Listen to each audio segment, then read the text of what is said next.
عزیز دوستوں، بزرگوں اور بھائیوں، ہماری زندگی کے اندر ایک اہم پہلو جس سے ہم بڑی تکلیف کا شکار ہو جاتے ہیں اور بعض اوقات اذیت ناک حد تک وہ بات چلی جاتی ہے، وہ ہوتا ہے لوگوں کا باتیں کرنا۔ لوگ ایک دوسرے کے بارے میں تبصرہ کرتے ہیں، گفتگو کرتے ہیں۔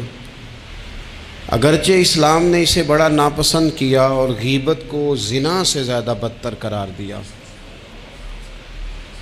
لیکن معاذ اللہ ثم معاذ اللہ لوگ پھر بھی اس اخلاقی کمزوری کا شکار ہو جاتے ہیں اور لوگوں کے بارے میں گفتگو کرتے ہیں۔ پھر لوگوں کی وہ باتیں جب ہم تک پہنچتی ہیں، جس کے بارے میں بات کی جا رہی ہوتی ہے، جب اس تک پہنچتی ہے تو وہ شخص بڑی اذیت کا شکار ہو جاتا ہے۔ وہ ذہنی تکلیف میں بھی آتا ہے، کرب میں بھی مبتلا ہوتا ہے، اور بعض اوقات خدا معاف فرمائے تو بعض لوگوں میں مایوسی بھی پھیل جاتی ہے۔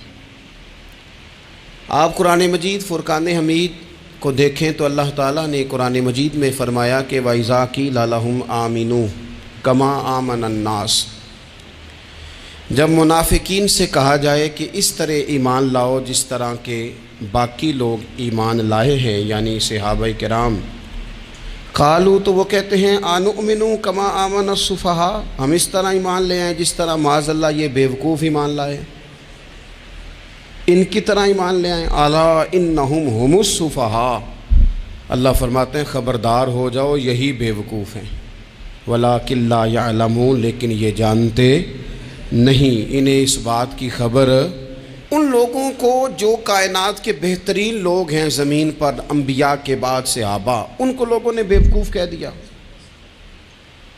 باتیں کر دی۔ آپ قرآن مجید دیکھیے سورہ قلم کے اندر اللہ تبارک و تعالی نے اس بات کا بھی جواب ارشاد فرمایا ہے، جب لوگوں نے کہا تھا کہ معاذ اللہ حضور تو مجنون ہے، تو اللہ نے فرمایا محبوب آپ رب کے فضل سے مجنون نہیں ہیں، بلکہ اللہ نے آپ کو خلق عظیم کا مالک بنایا ہے۔ وَإِنَّكَ لَعَلَىٰ خُلُقٍ عَظِيمٍ، لوگ بات کرتے ہیں اور کر جاتے ہیں اور شوق رکھتے ہیں تبصرہ کرنے کا۔ تو میں نے بہت سارے لوگ ایسے زندگی میں دیکھے ہیں جو لوگوں کی باتوں کی وجہ سے اذیت میں آ گئے، تکلیف کا شکار ہو گئے۔ اور میں اور آپ تو کسی کھاتے میں نہیں، حضرت ابوبکر صدیق رضی اللہ تعالیٰ عنہ جیسے لوگ، افضل البشر بعد الانبیاء بالتحقیق حضرت صدیق اکبر۔ آپ قرآن مجید 30ویں پارے کی تلاوت میں یہ بات دیکھیں گے کہ جب حضرت ابوبکر صدیق نے غریب غلاموں کو خرید کر آزاد کرنا شروع کیا، حضرت بلال حبشی کو، حضرت عامر بن فہیرہ کو اور کچھ غلاموں کو خرید کر آزاد کیا، تو لوگ کہنے لگے کہ یہ بلال نے کبھی کوئی احسان کیا ہوگا ابو بکر پر، تبھی تو خرید کے آزاد کیا ہے، ورنہ کیا ضرورت تھی اتنے پیسے لگانے کی، کوئی تو بات ہوگی۔ اللہ تعالیٰ نے اس کا بھی قرآن مجید میں اعلان فرمایا ابو بکر نے جو کیا ہے رب کی رضا کے لیے کیا ہے۔ تو گفتگو کرنا، بات کرنا، لوگوں کا اتنا یہ خطرناک مزاج ہے، ایک جملہ کہہ کے لوگ سائڈ پہ ہو جاتے ہیں، بندہ بیچارہ ساری رات تڑپتا رہتا ہے، ایک فکرے کا تبصرہ کر کے لوگ کونے میں چھپ جاتے ہیں، اور کسی آدمی کے لیے وہ اسے سولی پہ لٹکا جاتے ہیں، اپنی زبان کے تیروں سے لوگ پریشان کرتے ہیں۔ پہلے تو اللہ سے یہ معافی مانگیں کہ رب اس جرم سے ہمیں محفوظ فرمائے۔ اور اب تو لوگوں کی زبانیں اتنی لمبی ہو گئیں کہ وہ صحابہ تک چلی گئی ہیں، اہل بیت نبوت تک چلی گئی۔ تبصروں کے شوق میں لوگوں نے یہ دیکھا ہی نہیں کہ میری حیثیت کیا ہے اور میں بات کس کی کر رہا ہوں، میری اوقات کیا ہے اور میں تبصرہ کس پہ کر رہا ہوں۔ بے باک ہونا اور بات ہے اور بدتمیز ہونا، ان دونوں میں فرق ہوتا ہے۔ تو میرے عزیز، ایک تو اس سے پرہیز کریں، اور پھر اب ہوتا کیا ہے، ہم اس کا نفسیاتی اثر لیتے ہیں، ہم اس کا اثر لیتے ہیں۔ میں اکثر کہتا ہوں سارے لوگ ہی کانوں کے کچے ہوتے ہیں، کچھ تھوڑے زیادہ ہوتے ہیں، کچھ تھوڑے کم ہوتے ہیں، اور بعض لوگ کہتے ہیں اتنے لوگ فلانے بندے کی بات مانتے ہیں۔ تو میں نے کہا دنیا میں تو آج بھی کافر زیادہ ہیں، کافر زیادہ ہیں، شیطان کے پیروکار آج بھی، تو زیادہ ہونا کوئی حق کی دلیل ہے ہمیشہ؟ یہ کیا بات ہوئی کہ فلانے کی اتنے لوگ بات مانتے ہیں؟ یہاں تو میں نے یہ دیکھا ہے اس معاشرے میں کہ جھوٹے سے جھوٹا آدمی، اس کے بھی فالوور ہوتے ہیں، دغے باز سے دغے باز بندہ، اس کے بھی گویوں کے فالوور، اداکاروں کے فالوور، فلانے کے فالوور۔ اس کا یہ تو بھئی انسان کا مزاج ہے، ہر بندہ کانوں کا کچا ہے، کوئی تھوڑا زیادہ کچا ہے، کوئی تھوڑا کم کچا ہے، تو باتیں تو ہوگی، لوگ منہ میں زبان رکھتے ہیں تو گفتگو تو کریں گے۔ اب یہ اثر لینے والے پہ ہے کہ وہ اس کا اثر کس طرح کا لیتا ہے۔ ہمارے ہاں بڑے بڑے سمجھدار لوگ نفسیاتی ہو جاتے ہیں، بڑی بڑی سمجھدار خواتین نفسیاتی ہو جاتی ہیں، میری ساس باتیں کرتی ہے، میری نند باتیں کرتی ہے، مجھے فلانا باتیں کرتا ہے، مجھے فلانا۔ بھائی باتیں، جس کے منہ میں زبان ہے اس نے بات تو کرنی ہے۔ اب آپ نے کیوں یہ دعویٰ کر لیا ہے کہ آپ اتنے اونچے چلے جائیں کہ آپ کو بات ہی کوئی نہ کرے؟ کیا حرج ہے اس میں؟ اگر کوئی آپ کو بات کر دے تو کیا ہیں ہم؟ کسی نے کر لی تو پھر کیا ہوا؟ اس کا اتنا اثر قبول کرنا کہ ساری رات سونا ہی نہ، پریشان ہو جانا۔ اور بعض لوگ ایسے ہیں جنہیں اتنی باتیں نہیں ہوتی جتنی انہیں ٹینشن ہوتی ہے، یعنی وہ دو بندے کونے میں کھڑے ہیں تو میری ہی بات کر رہے ہیں، اور بھائی کوئی اتنا اہم نہیں ہے، انہیں کوئی اور کام بھی ہو سکتا ہے، تیری بات ہی انہوں نے کرنی۔ بلا وجہ لوگ سمجھتے ہیں کہ میں بڑا اہم آدمی ہوں، وہاں بھی مجھ پہ تبصرہ ہو رہا ہے، یہاں بھی ہو رہا ہے۔ اس پہلو سے باہر آئیں، اس کمپلیکس سے نکل آئیں۔ ابن حزم کہتے ہیں کہ مصر میں ایک تاجر بڑا کامیاب ہو گیا تھا، بڑا کامیاب تاجر ہو گیا، تو زندگی میں جتنے لوگ بھی کامیاب ہوتے ہیں ان سے حسد ہوتا ہے، اس سے بھی اس کے ارد گرد کے لوگوں نے حسد شروع کیا۔ اب تاجروں نے پلاننگ کی کہ اسے خراب کیسے کرنا ہے۔ وہ ایک دن اپنے گھر سے نکلا، سفید کرتا سفید پگڑی باندھ کے باہر۔ اب 5-6 لوگوں نے پہلے سے منصوبہ بندی کی ہوئی تھی۔ ایک صاحب اسے ملے، کہنے لگے ماشاءاللہ آج تو سفید کرتے پر سبز امامہ، سبز پگڑی بڑی ہی اچھی لگ رہی ہے۔ تو وہ ہنس کے کہنے لگا لگتا ہے آپ سو کے اٹھ کے آئے ہیں، پگڑی تو میری سفید ہے۔ اس نے کہا چلو پگڑی تو سبز ہی ہے، باقی آپ نہیں مانتے تو آپ کی مرضی۔ وہ آگے بڑھا، تو اب چونکہ پلاننگ تھی تو ایک شخص اور ملا، اس نے کہا کیا بات ہے، سفید کرتے پر آپ کا پیلے رنگ کا امامہ کیا جچتا ہے؟ اس نے کہا یار کو خدا کا خوف کر۔ ہنس کے کہا کیا ہو گیا، تیری اینک کا نمبر تو نہیں تبدیل ہونے والا ہوا؟ اور بھائی میں نے تو سفید کرتا اور سفید ہی امامہ باندھا ہے۔ اب 2-3 لوگوں کی دفعہ تو وہ مسکرایا، لیکن وہ ڈھیر سارے لوگوں نے منصوبہ بندی کی تھی۔ وہ جب چوتھے کے پاس گیا تو اس نے بھی کہا کہ کیا بات ہے سفید کرتے پر پیلے رنگ کے امامے کی؟ اس نے کہا پیلا کہاں ہے؟ اب وہ غصے ہونے لگا۔ اب وہ چھٹے کے پاس گیا تو اس نے کہا جناب کیا بات ہے سفید کرتا اور کالا امامہ؟ اب وہ غصے میں اتنا باولا ہوا کہ پہلے ہنسا پھر رویا، پھر اسے سمجھ نہ آئی کہ دکان کا تالا کس چابی سے میں نے کھولنا ہے۔ بس وہ شام ہوئی تو اس بیچارے کو بچوں نے روڑے مارنے شروع کر دیے۔ وہ اتنی تکلیف میں آ گیا کہ لوگ اسے پاگل کہنے لگے۔ کیوں؟ اس لیے کہ لوگ منصوبہ بندی، افواہ تھی نا کہ میری طبیعت خراب ہے، تو لوگوں نے حال پوچھ پوچھ کر بیمار کر دیا۔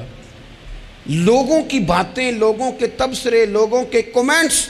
بولے امام شافعی فرمانے لگے لوگوں کی باتیں پتھروں کی طرح ہوتی ہیں، یہ روڑوں کی طرح ہوتی ہیں، اگر انہیں کمر کے اوپر رکھ لو گے نا تو یہ تمہاری کمر توڑ دیں گی، اور اگر تم ان کو اپنے پیروں کے نیچے رکھ لو گے تو تمہارا قد اونچا ہو جائے گا۔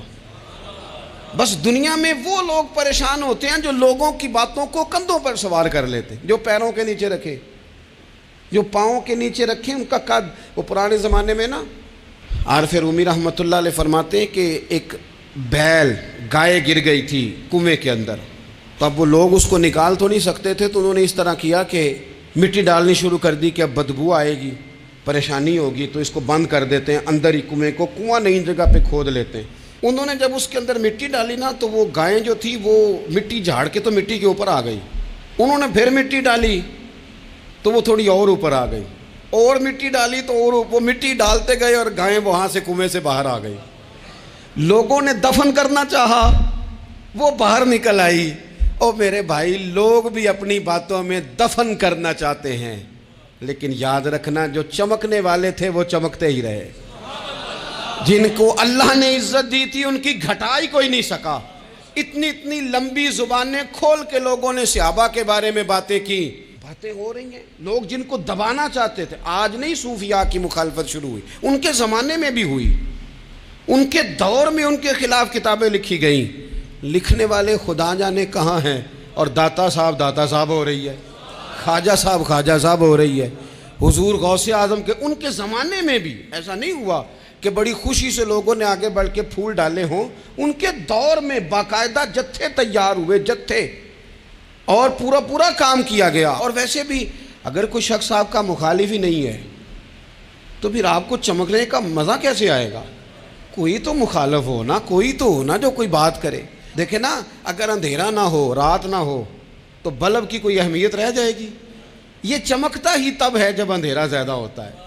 ہم کہتے ہیں اندھیرا ہو گیا، اور بھائی تجھے چمکنے کا موقع دیا ہے اندھیرے نے، تجھے اس نے عروج دیا، تم دیے باد مخالف سے نہ گھبرا اے عقاب، یہ تو چلتی ہے تجھے اونچا اڑانے کے لیے۔ تو باتوں سے پریشان نہ ہو۔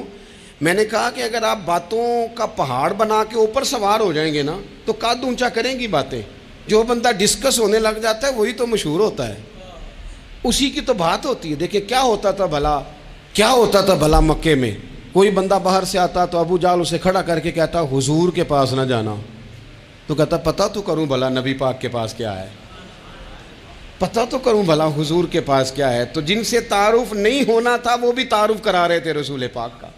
تو اس لیے باتوں سے گھبرا جانا۔ ہاں ایک بات ہمیں کتاب و سنت میں ملتی ہے، اس پر ضرور غور کریں، تہمت والی جگہ سے بچیں، تہمت کا موقع نہ دیں۔ مطلب بلا وجہ ہی اپنے لیے بحث کا دروازہ کھولنا یہ درست نہیں ہے۔ اپنے لیے ہم نا دروازے کھول لیتے ہیں بحث کے، مفت کی بحث ہو رہی ہے، فلانا بھی ڈسکس کر رہا ہے۔ کچھ چیزیں ایسی ہوتی ہیں جو سب کی سمجھ کی نہیں ہوتی، وہ سب کے سامنے ڈسکس کرنا ضروری نہیں ہوتا۔ حضرت سیدنا ابو ہریرہ رضی اللہ تعالیٰ عنہ فرمایا کرتے تھے، مجھے نبی پاک علیہ السلام نے علم کی 2 تھیلیاں دی ہیں، میں نے ایک کھولی ہے تمہارے سامنے، ایک کھولی ہے، دوسری نہیں کھولوں گا۔ اس لیے کہ ہر بندے کو بات اس کے ظرف کے مطابق کرنی چاہیے، تو موقع نہ دیں۔ نبی پاک صلی اللہ علیہ وسلم نے فرمایا، اس بندے نے اپنی، یہ بخاری میں موجود ہے، فرمایا اس نے اپنی عزت اور اپنی جان کو محفوظ کر لیا جو فتنے والی جگہ سے بچ گیا۔ جہاں تہمت لگ سکتی ہے اس جگہ سے بچیں، جان بوجھ کے لوگوں کو موقع نہ دیں باتیں کرنے کا، جان بوجھ کے موقع نہ دیں۔ جامع ترمذی کے اندر حدیث موجود ہے، حضرت سیدنا عمر فاروق رضی اللہ تعالیٰ عنہ نے ایک موقع پر اجازت مانگی تھی نبی پاک صلی اللہ علیہ وسلم سے۔ عرض کیا یا رسول اللہ صلی اللہ علیہ وسلم، مجھے آپ اجازت دے دیں، میں عبداللہ بن ابی سلول کی گردن اڑا دوں، یہ منافق بار بار آڑے آتا ہے، بار بار تکلیف دیتا ہے، آپ مجھے اجازت دیں میں اسے قتل کر دوں۔ تو اب وہ چونکہ کلمہ پڑھتا تھا، ساتھ تو رہتا ہی تھا نا، بہت سارے لوگ اسے مسلمان جانتے تھے، تو حضرت سیدنا عمر فاروق رضی اللہ تعالیٰ عنہ نے اجازت چاہی، کہ یا رسول اللہ صلی اللہ علیہ وسلم اگر آپ مجھے اجازت دے دیں، یہ ترمذی میں موجود ہے، یعنی آپ اس جگہ سے بچیں جہاں تہمت لگ سکتی ہے، جہاں بلا وجہ کسی شخص کو شر پھیلانے کا موقع مل سکتا ہے۔ یا رسول اللہ مجھے اجازت دے میں عبداللہ بن ابی سلول کی گردن اڑا دوں۔ تو نبی پاک صلی اللہ علیہ وسلم نے فرمایا کہ عمر، اگر میں تمہیں ایسا کرنے کی اجازت دوں گا تو لوگ کہیں گے کہ وہ اپنے قریبیوں کو انہوں نے مروانا شروع کر دیا ہے، ساتھ والوں کو ہی مروانا شروع، لوگ تو اسے مسلمان سمجھتے ہیں نا۔ تہمت والی جگہ سے، بلکہ بخاری شریف میں اسی طرز کا ایک اور پیغام بھی ہمارے لیے موجود ہے۔ یہ جو حرم شریف آج ہمارے سامنے ہے نا، بیت اللہ شریف، اس میں ایک پیچھے مقام ہے جس کو حتیم کہا جاتا ہے، یہ خانہ کعبہ کا حصہ ہے۔ حضور صلی اللہ علیہ وسلم کے اعلان نبوت سے پہلے جب قریش مکہ نے اسے تعمیر کیا نا دوبارہ سے، تو انہوں نے چندے کا کوئی اس طرح کا مزاج بنایا تھا کہ اس بندے سے پیسے لینے ہیں جس کے بالکل ہی جائز ہو۔ اس ترتیب سے انہوں نے خانہ کعبہ کی تعمیر کی کہ پھر وہ ساری تعمیر نہ کر سکے، حتیم باہر رہ گیا۔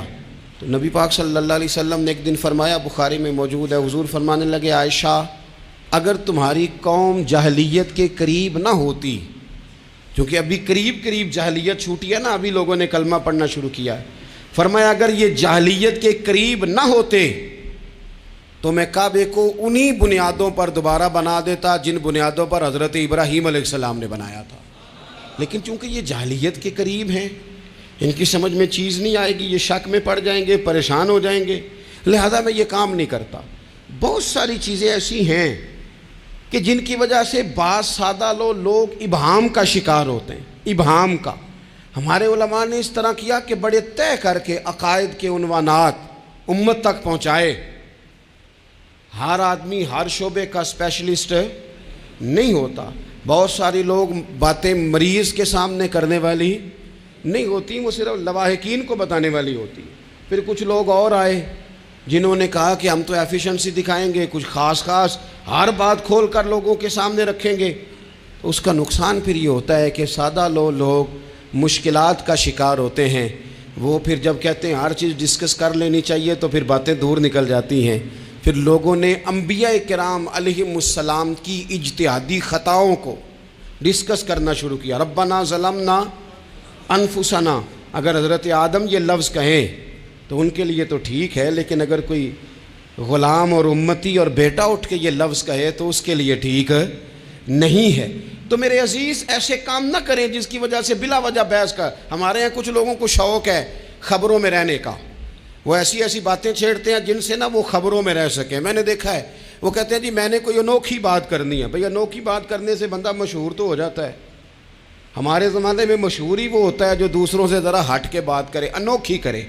وہ ہمارے لطیفہ لکھا ہے نا، ایک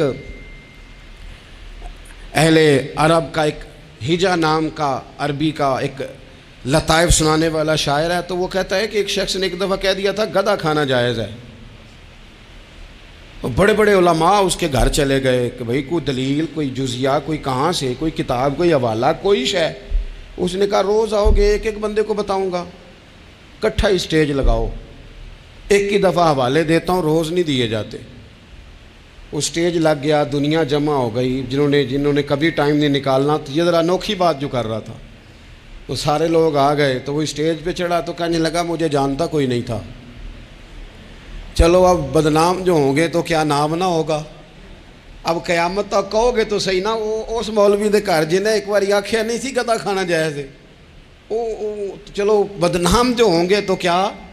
تو بہت سارے ایسے لوگ ہیں جو ہیں بدنام، پر چلو نام تو ہو گیا نا، بدنامی صحیح، شرارت صحیح، شیطانیت صحیح، لیکن نام تو ہو گیا۔ تو اس لیے کوئی ایسا انوکھا کام جس سے لوگوں کی، میں آپ سے بڑی گزارش سے عرض کروں، اعلیٰ حضرت بریلوی رحمۃ اللہ علیہ نا لالٹین کے اندر مٹی کا تیل جلایا جاتا ہے ہمارے ہاں، تو مٹی کا تیل ظاہر ہے اس سے بدبو آتی ہے، تو مسجد میں وہ جلانا جائز نہیں تھا۔ تو ایک صاحب ارنڈی کا تیل لائے، وہ خوشبو والا ہوتا ہے، وہ لا کے انہوں نے نا اعلیٰ حضرت بریلوی رحمۃ اللہ علیہ کو لالٹین میں ڈال کے دیا اور کہا کہ یہ مسجد میں اس کو جلاتے ہیں چونکہ اس کے اندر سے خوشبو آتی ہے، بدبو نہیں آتی۔ تو وہ جو شرعی عذر ہے نا، حضور نے فرمایا کہ جمعے والے دن غسل کر کے آؤ تاکہ کسی کے پسینے سے ایک دوسرے کو تکلیف نہ ہو۔ کچا لہسن پیاز کھا کے مسجد آنا اس لیے منع کر دیا گیا کہ منہ کی بدبو سے تکلیف ہو، تو مسجد میں کوئی ایسی چیز جو بدبو کا باعث بنے منع ہے۔ اب انہوں نے وہ تیل لا کے لالٹین میں ڈالا جس سے خوشبو آتی تھی اور لالٹین بھی روشن ہوتی تھی۔ تو اعلیٰ حضرت فاضل بریلوی رحمۃ اللہ علیہ اپنے اس خادم سے فرمانے لگے کہ اب لوگ تو آئیں گے نا، تو ہمارے علاقے میں تو ساری دنیا مٹی کے تیل سے ہی چلاتی ہے، تو اب آپ نے ایک خوشبو والا تیل لا کے ڈال تو دیا ہے اس کے اندر لالٹین میں، پر یہ لوگوں کو بتائے گا کون کہ یہ تیل وہ نہیں ہے؟ لوگ تو یہاں سے دیکھ کے جائیں گے اور جا کے کہیں گے کہ اتنے بڑے عالم کی مسجد میں اگر جل رہا ہے تو ہم کیوں نہ جلائیں۔ تو فرمانے لگے وہ شخص کے حضور پھر حال کیا ہے؟ فرمانے لگے آپ فرضوں کا سلام پھیر کے دعا سے پہلے لالٹین کے پاس کھڑے ہو جائیں اور جو بندہ گزرے اسے بتاتے جائیں کہ یہ مٹی کا تیل نہیں، یہ مٹی کا تیل نہیں، یہ مٹی کا تیل۔ ہر شخص کے ذہن تک بات اتر جائے تاکہ لوگ کسی ایسی چیز کا شکار نہ ہو جائیں جس سے کہ ان کے مزاج میں کوئی غیر شرعی چیز عروج پکڑ لے۔ تو میرے عزیز ہم نہ کچھ بدگمانیاں لوگوں کے اندر لوگ ڈالتے ہیں۔ ہمارے ہاں بالخصوص پاکستان میں جب سے سیاسی فرقہ واریت شروع ہوئی ہے، سیاسی، ہماری قوم کا مزاج اتنی بری طرح خراب کیا گیا ہے۔ ہمارے نوجوان بچے جو بڑے سنجیدہ پڑھے لکھے، ان کی گفتگو اپنے سیاسی مخالف کے بارے میں اتنی لوز کر دی گئی ہے، اتنی کمزور کر دی گئی، اتنی خوفناک کر دی گئی ہے کہ اس طرح تو کبھی نہیں ہوا تھا۔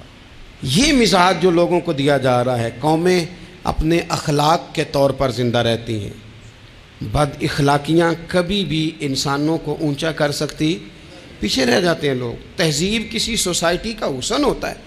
اور اگر ایک سیاسی مخالف کے لیے آپ کا یہ والا مزاج بن جائے، اپنے سیاسی قد کو اونچا کرنے کے لیے آپ ان چیزوں کا سہارا لیں، یہ درست نہیں ہے۔ اخلاقی رویے میں کہوں گا کسی بھی سیاسی جماعت سے وابستگی ہے وہ 100% رکھے جو اس کی سمجھ میں آتی ہے، لیکن اپنے اخلاقی مزاج کو کبھی کمزور نہ ہونے دے، اخلاقی رویہ کبھی کمزور نہ ہونے دے۔ یہ کیسے ہو سکتا ہے؟ دیکھیں ابو جہل، ابو لہب، عتبہ، عتیبہ، شیبہ، وہ وہی باتیں کر سکتے تھے جو ان کے مزاج کی تھیں، جو آج تک لوگ کسی بھی دیندار کے بارے میں کرتے ہیں۔ تو انہوں نے وہی باتیں آ کے کی تھی جناب ابو طالب کے ساتھ۔ انہوں نے کہا تھا کہ اگر معاذ اللہ ان کو دولت چاہیے تو ہم دیتے ہیں۔ بڑے سے بڑے مخلص آدمی پر آج لوگ دعویٰ نہیں کرتے کہ دولت کے لیے لگا ہوا ہے۔ انہوں نے کہا دولت چاہیے تو دیتے ہیں، اگر کسی خاتون سے نکاح کرنا چاہتے ہیں تو کرا دیتے ہیں، سرداری چاہیے تو دے دیتے ہیں۔ اب یہ سوچ ہی اتنی ہے، اس سے آگے جاتی نہیں۔ وہ معاذ اللہ حضور کے بارے میں اور بھی باتیں کرتے، یہ شاعر ہیں، یہ جادوگر ہیں، یہ فلاں ہیں، لیکن میرے نبی پاک علیہ الصلوۃ والسلام نے کبھی بھی ان کی ذاتی زندگی کو ڈسکس نہیں کیا، کبھی نہیں کیا۔ ابو جہل شراب پیتا تھا، لیکن حضور نے کبھی سوسائٹی میں یہ بات لوگوں کے سامنے بیان نہیں کی۔ وہ لوگوں کے پیسے دبا لیتا تھا، کئی جگہوں پہ حضور نے پیسے نکلوا کے دیے، لیکن جگہ جگہ گلی گلی کھڑے ہو کے حضور نے یہ نہیں فرمایا کہ یہ اس طرح کا ہے۔ آپ اپنے مخالفین کے بارے میں ضرور کلیم کریں، ثبوت کے ساتھ ضرور بات کریں، یہ ضروری ہے، لیکن آپ کا رویہ اتنا گرا ہوا نہیں ہونا چاہیے کہ لوگ سمجھیں کہ یہ قوم تو اخلاق سے ہٹ گئی ہے۔ آپ اختلاف کریں، لیکن اختلاف کے بھی آداب ہوتے ہیں۔ اس ادب کے دائرے کے اندر رہ کے صحابہ کے بیچ بھی رائے کا اختلاف ہو جاتا تھا، ہو جاتا ہے، ہو جایا کرتا ہے۔ حضور اس اختلاف کو قبول کرتے، بھئی ہو جاتا ہے رائے کا اختلاف اپنوں میں، لیکن اس کے اندر انسان توہین پہ اتر آئے، اس کا لہجہ اس طرح کا ہو جائے جس طرح کی بازاری گفتگو کی جاتی ہے، تو محسوس ہوتا ہے کہ یہ تربیت کا فقدان ہے۔ یہ لہجے باوقار لوگوں کے نہیں ہوا کرتے۔ لہجے کو کبھی برا نہ ہونے دیں، انداز کو۔ لوگ آپ کو چھیڑیں گے، اپنی جگہ پہ کھینچ کے لانے کی کوشش کریں گے، بڑا کچھ لوگ کریں گے، لیکن آپ اپنی جگہ سے آپ تبدیل نہیں ہوں گے۔ آپ کہیں گے یار میرا ایک معیار ہے، میری ایک حیثیت ہے، میں اپنی حیثیت چھوڑ سکتا؟ میں اپنی حیثیت نہیں چھوڑ سکتا۔ ہر بندے کو آپ ڈسکس کریں گے، تو تہمت والی جگہ سے ضرور بچیں، بدگمانی سے ضرور بچیں، لیکن ہر شخص کو اس کے معیار کے مطابق اتر کا جواب دینا یہ باوقار لوگوں کا سٹیٹس نہیں ہوتا۔ وہ کہتے ہیں جا بات کر، جا کے تو کون ہوتا ہے تیری بات کرے، اب ہم ہر شخص کے منہ لگیں، یہ کیسے ہو سکتا ہے؟ نبی پاک صلی اللہ علیہ وسلم گزر رہے تھے، صحیح بخاری میں موجود ہے، آپ کی اہلیہ حضرت صفیہ رضی اللہ تعالیٰ عنہ آپ کے ساتھ تھیں۔ رات کا وقت تھا، حضور گزر رہے تھے، تو صحابہ کچھ کھڑے تھے، تو حضور نے ایک کو بلا کے کہا کہ یہ میری بیوی ہیں، صفیہ ہیں۔ عرض کرنے لگے حضور مجھے میری ماں روئے، میں کوئی آپ کے بارے میں بدگمانی کرتا؟ تو حضور نے جواب میں کیا کہا؟ محبوب فرمانے لگے جس طرح رگوں میں خون گردش کرتا ہے نا، شیطان بھی اسی طرح ہی گردش کرتا ہے۔ گویا حضور بتا رہے ہیں کسی وقت بھی بدگمانی پیدا کر دیتا ہے۔ میں تمہیں بتا رہا ہوں کہ اپنی اہلیہ کے ساتھ جا رہا ہوں، میری بیوی ہے۔ کوشش کریں کہ آپ اس جگہ سے بچیں جہاں باتیں ہو رہی ہوں۔ اور اس پہلو پہ تیسری گزارش اس عنوان پر یہ ہے کہ اگر کسی کے بارے میں باتیں ہو رہی ہوں تو فٹافٹ اس کا حصہ بننے کی کوشش نہ کریں، بلکہ آپ کے پاس جب تک کوئی شرعی ثبوت نہیں ہے تب تک آپ اس بات کا حصہ نہ بنیں۔ ہمارے ہاں بات ہو رہی ہوتی ہے تو دو چار بندے دوڑ کے نا اپنا بھی حصہ ڈالتے ہیں، بلکہ میں بڑی ذمہ داری سے یہ بات عرض کروں گا، بات لمبی ہوتی تب ہے جب کوئی بندہ درمیان میں کہہ دیتا ہے نا نہیں تجھے تو تھوڑا پتہ ہے، تھوڑا میں بھی کرتا ہوں۔ وہ کئی دفعہ وعدہ معاف گواہ بن جاتا ہے، جا کے دوسروں کو خبر کرتا ہے اس نے یہ کہا ہے، حالانکہ بندہ اس سے پوچھے کہ اگر انہوں نے کہا تھا تو اتنا سجن تھا تو وہاں جواب دے کے کیوں نہیں آیا؟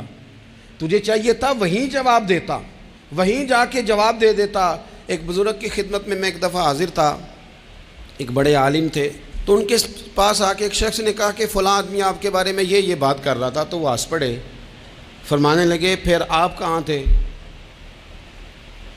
کہنے لگے میں وہیں تھا۔ فرمانے لگے میرا اور آپ کا رشتہ کس طرح کا ہے؟ کہنے لگا جی میں تو شاگرد ہوں، ارادت مند ہوں۔ تو فرمانے لگے پھر آپ میرے پاس سوال لے کے آ گئے ہیں، آپ نے وہاں جواب کوئی نہیں دیا۔ فرمانے لگے اب تو میرے سامنے بیٹھ، پہلے اس سوال کا جواب میں تجھے دوں، پہلے تجھے قائل کروں، اگر تو قائل ہوتا نا تو پھر تو یہ بات لے کے میرے پاس نہ آتا، پھر تو وہاں تو کلیئر کر آتا، تیرے اندر کجی ہے، تو بات کا حصہ بنا ہے، اور میرے نزدیک اس سے بڑا تو مجرم ہے کہ تو نے بات کو سنا ہے، وہ تو کوئی ہے، اور تو اپنا تھا، تو نے اپنا ہو کے یہ باتیں سنی، تو نے ہاں کی، تو وہاں بیٹھا رہا، تو اپنا تھا۔ اور حضور نے فرمایا محبت تو بندے کو اندھا بہرا اور گونگا کر دیتی ہے، جو کسے دا عاشق ہوئے ہوتے گل اسے دی کرد ہے، 100 مکر بہانے کر کے وہ دے ہی مرنے مرد ہے۔ تو نے سن کیسے لی؟ تیرے کانوں نے گوارا کیا؟ پہلے تو مطمئن ہو نا، تو اگر مطمئن ہوتا تو بات آگے وہیں جواب دے کے آتا، جب تو ہی غیر مطمئن ہے تو میں کسی اور کو کیا جواب دوں؟ تو مدد کریں اپنے بھائی کی اس معاملے میں کہ اگر آپ کلیئر ہیں تو پھر آپ اسے وہیں کلیئر کریں، کہیں یار میری بات سن، یہاں تک تو بات ٹھیک ہے، اس بات کا میں گواہ ہوں، یہ ہو سکتی نہیں۔ اور نبی پاک کا یہ طریقہ ہے، مسند امام احمد بن حنبل میں حدیث موجود ہے، حضرت عبداللہ ابن مسعود رضی اللہ تعالیٰ عنہ، کمال آدمی حضرت عبداللہ ابن مسعود، حضور نے فرمایا عبداللہ ابن مسعود سے قرآن سیکھا کرو، یہ اسی طرح پڑھتے ہیں جس طرح میرے اوپر نازل ہوا تھا۔ حضرت عبداللہ ابن مسعود کو نبی پاک علیہ السلام نے فرمایا درخت پہ چڑھ کے ذرا میرے لیے مسواک تو اتار دو۔ حضرت عبداللہ ابن مسعود کی پنڈلیاں پتلی پتلی تھی، ٹانگیں پتلی تھیں، وہ درخت پہ چڑھے، ہوا چلی تو کپڑا تھوڑا ہٹ گیا، تو بعض لوگ ان کی پتلی پنڈلیوں کا مذاق اڑانے لگے، معاذ اللہ، دیکھو کیسی باریک باریک پنڈلیاں ہیں، کیا انداز ہے۔ اب حضور بیٹھے ہیں نا، تو انہوں نے جو بات کی تھی وہ بات بھی درست تھی، پنڈلیاں واقعی پتلی تھیں، اور کوئی بھی اس انداز میں دیکھتا تو شاید مسکراتا۔ جب انہوں نے کہا نا دیکھو پتلی پنڈلیاں، تو حضور نے ہمارے لیے طریقہ کیا چھوڑا، ہمارے لیے سیرت کیا چھوڑی؟ حضور سید عالم فوراً ارشاد فرمانے لگے، نبی پاک فرمانے لگے چپ کرو، تم میرے عبداللہ کی پنڈلیوں کو پتلا پتلا کہہ رہے ہو نا، قیامت کے دن جب میزان لگے گا اور ان پنڈلیوں کا تمہیں وزن پتہ چلے گا، پھر پتہ چلے گا میرے عبداللہ کی شان کیا ہے۔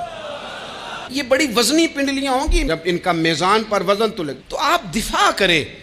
نبی پاک صلی اللہ علیہ وسلم نے فرمایا اگر کسی جگہ تیرے بھائی کی عزت پر حملہ ہو رہا تھا اور تو بچانے پر قادر تھا اور تو نے اس کی عزت سے اس شر کو روک دیا، کہا نہیں یار ایسی بات نہیں ہے، تم غلط کہہ رہے ہو، فرمایا اگر تم کسی کی عزت کا دفاع کرو گے تو فرمایا جہاں تمہاری عزت خراب کی جا رہی ہوگی رب وہاں تمہاری عزت کا دفاع فرمائے گا، اللہ تمہاری عزت کا محافظ بن جائے گا۔ لیکن ہم کیا کرتے ہیں، ہم لوگ باتیں کر رہے ہوتے ہیں تو ہم ان باتوں میں ایک بات اور شامل کرتے ہیں، ہم ان باتوں میں ایک بات اور شامل کر لیتے ہیں اور انداز اختیار کر لیتے ہیں، اور جو آپ کے حق میں ہے اس نے مخالف نہیں ہونا، اور جو مخالف ہے اس نے کبھی حق میں چھوڑیں۔ آپ کس کو قائل کر رہے ہیں؟ جس کی سمجھ میں آتی ہے وہ قبول کرے، نہیں آتی تو دروازہ کھلا ہے، کہیں اور تشریف لے جائے۔ ہمارا یہ مزاج بن گیا کہ بلا وجہ کی وضاحتیں بھی بندے کو کمزور کرتی ہیں، بلا وجہ